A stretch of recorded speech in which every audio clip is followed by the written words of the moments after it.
Selamat pagi, kembali lagi di channel Belajar Investasi Saham. Di hari ini Jumat tanggal 5 Agustus 2022, kita akan melihat news-news apa dan pergerakan market nantinya akan seperti apa. Nanti akan kita bahas di video pagi hari ini. Insya Allah akan rilis sebelum market buka. Oke, yang pertama kita dari bisnis.com. Bisnis.com ada news yang pertama itu dari FAST, kode saham FAST, FAST, di mana ini salah satu waralaba yang mempunyai hak atau ya perizinan lah untuk memasarkan KFC, yaitu PT Fast Food Indonesia. Kini kantongi laba 32,66 miliar semester 1. Oke, pengolahan jaringan restoran cepat saji KFC membukukan laba setelah sempat rugi sepanjang 6 bulan pertama tahun lalu. Oh, berarti Q2 2021 itu minus. Terus sekarang udah berbalik untung. Sebelumnya itu minus 7, rugi sebesar 76,91 M. Dan sekarang udah surplus menjadi 32,66 miliar. Atau bisa dikatakan ya tambah berapa itu? Kalau kita hitung tambahnya adalah 76,91 ditambah 32,66. Tambahnya 109 dibagi dengan 76,91. Kenaikannya sebesar 142% dari Q2 2022 tahun lalu. Which is good, dan ya semakin kesini menunjukkan bahwa ya ekonomi udah mulai bergairah. Nah, ini yang jadi tantangan juga di mana di US tuh udah inflasi, bahkan udah inflasinya capai 8%. That's why beberapa bulan yang lalu, 2 atau 3 bulan yang lalu mereka gencar menaikkan suku bunga. Tujuannya apa? Tujuannya untuk mengerem uang yang beredar di masyarakat. Di satu sisi inflasi itu bagus kalau bisa terkontrol. Kalau tidak bisa terkontrol, takutnya adalah seperti kalau di Indonesia itu contohnya saat Krismon di 98. Oke, itu. Oke. Sementara berdasarkan segmen geografis, restoran service center wilayah Jakarta menjadi pertumbuhan pendapatan terbesar, 1,03 triliun. Disusul wilayah lainnya dengan total 846,9, ya 847 lah. Oke, ini menarik melihat fase ini ya. Dan juga waktu Covid awal-awal juga selain KFC ada Pizza Hut juga yang sampai jualan di pinggir jalan. Nah, itu tujuannya memang mendapatkan cuan lah, mendapatkan ya setidaknya untuk bisa menutup biaya operasional, setidaknya itu dulu. Oke, lanjut ke berita emiten news. Yang pertama itu tentang listing dari waralaba kebab Turki, Raffi. Nah, kebab Raffi hari ini di hari Jumat ini akan listing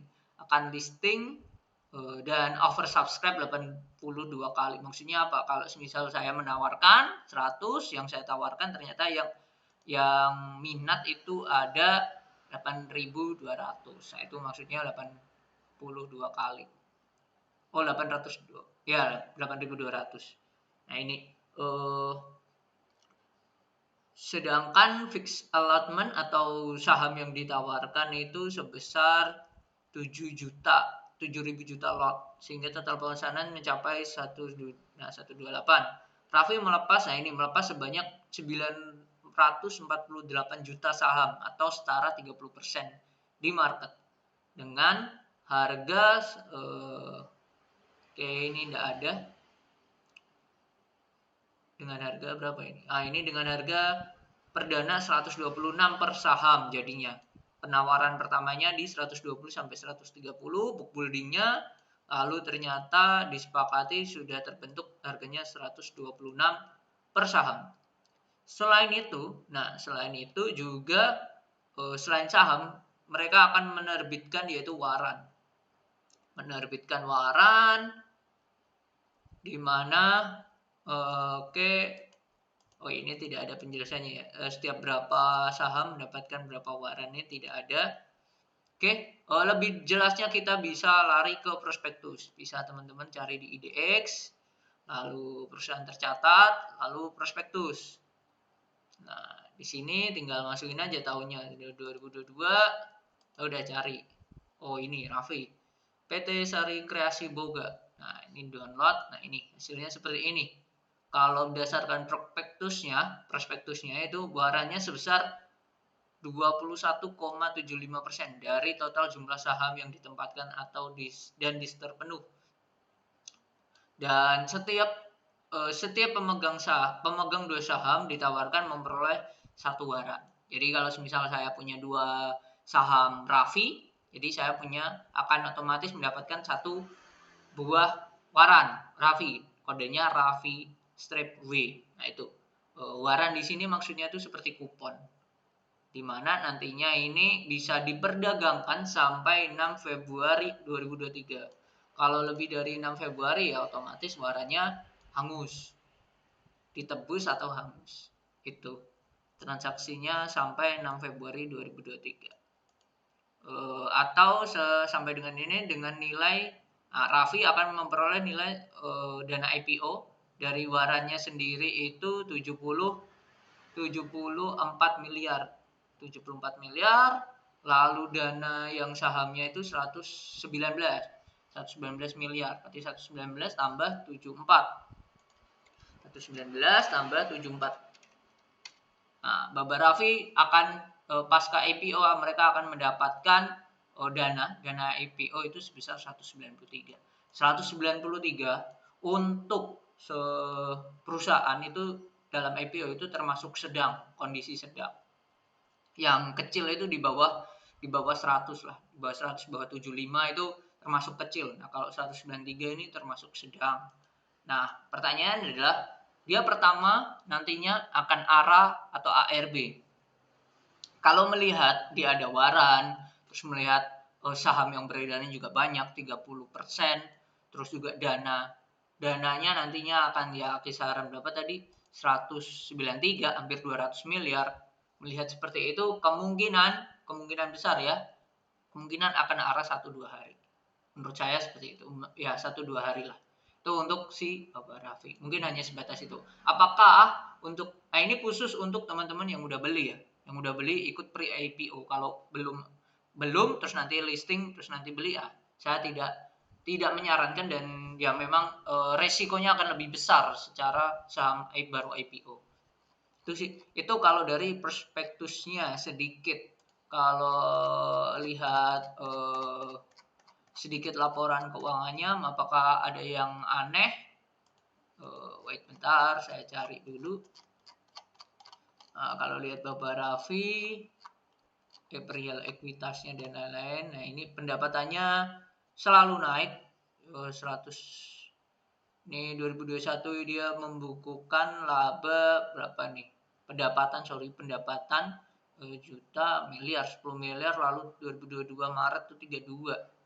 Wow, luar biasa, naiknya kenceng banget. Terus ROE-nya di angka 7%, 9% ya, under 10 lah. Terus kalau lihat kita ekuitasnya dari 2020 ke 2021 ini naiknya kenceng banget. 15 miliar, 47, 52. Nah, ini perlu dicermati. Perlunya mencermati dalam saham-saham IPO, di mana poin-poin seperti ini. Naiknya dalam 1 tahun tuh naiknya gila banget. 15 ke 47 ini hampir 3 kali lipat. Lebih dari 3 kali lipat malah. Lebih dari 3 kali lipat.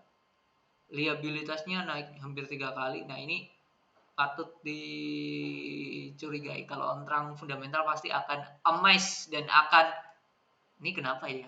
Pasti akan gitu, muncul pertanyaan seperti itu. Oke, mungkin itu sekilas untuk Baba Raffi yang hari ini IPO. Kemungkinan menurut saya 1-2 hari. Oke, lanjut ke berita selanjutnya yaitu Steel Pipe Industry ISSP, kode saham ISSP catat laba semester 1 2022, tapi tergerus 24,94% atau 25%. jadi 190 miliar. Oke. Sebelumnya Q1 2022 menggunakan laba berjalan 24% menjadi 190 dari sebelumnya 254. Sebelumnya 254 terus sekarang jadi 190. Ini tahun lalu ya, berarti tahun lalu harusnya 25 ya, berarti turun.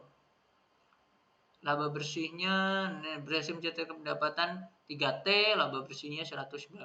Nah, kalau kita lihat dari ini, dia pendapatannya atau salesnya 3 triliun, laba bersihnya 190. Nah, kita bisa tahu nih dari situ net profitnya berapa, net profit marginnya berapa? 190 dibagi 3170 sama dengan dikali 100. Net profitnya 5%, 6% lah. Net profit marginnya untuk si ISSP. Nah, bagus apa enggak ya, bisa dikompar dengan sebelumnya atau dengan perusahaan yang sejenis dengan ini ya Krakatau Steel. Oke, ini mungkin yang ISSP ini bisa menjadi sentimen buruk untuk ISSP-nya sendiri nantinya. Kalau kita lihat dari chart di Stockbit, bentar.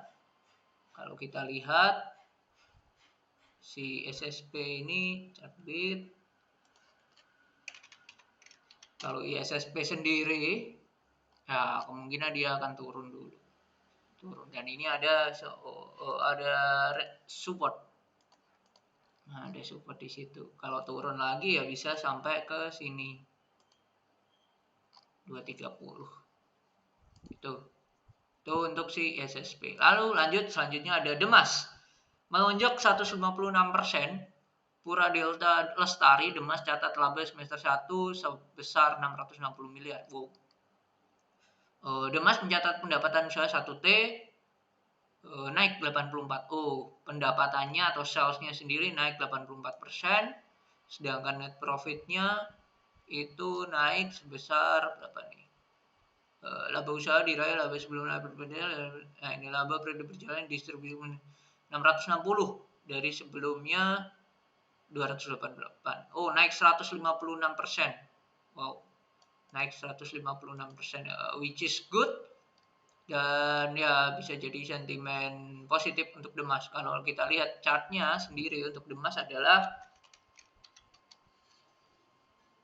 oke, chartnya cakep, bagus, volume kemarin juga oke. Nah, ini area supportnya, support terdekat, nextnya bisa tuh target di sini. Oke, kalau melihat seperti itu, IHSG-nya seperti apa? Melihat data-data tadi sekilas, ya proyeksi saya masih sama, dia tembus sentuh resisten dan habis itu turun. Proyeksi saya masih sama. Dan ini masih di dekat-dekat garis merah lah ya, toleransi, nah nanti akan turun. Prediksi saya untuk IHSG hari ini atau analisa saya ya akan seperti itu. Mungkin itu video kali ini, kita nanti akan bertemu lagi di tengah di sesi siang setelah market sesi 1 seperti apa. Saya akan review ulas singkat dan tentunya saham-saham yang beberapa akan saya analisa. Oke, mungkin itu, sampai jumpa di video nanti siang.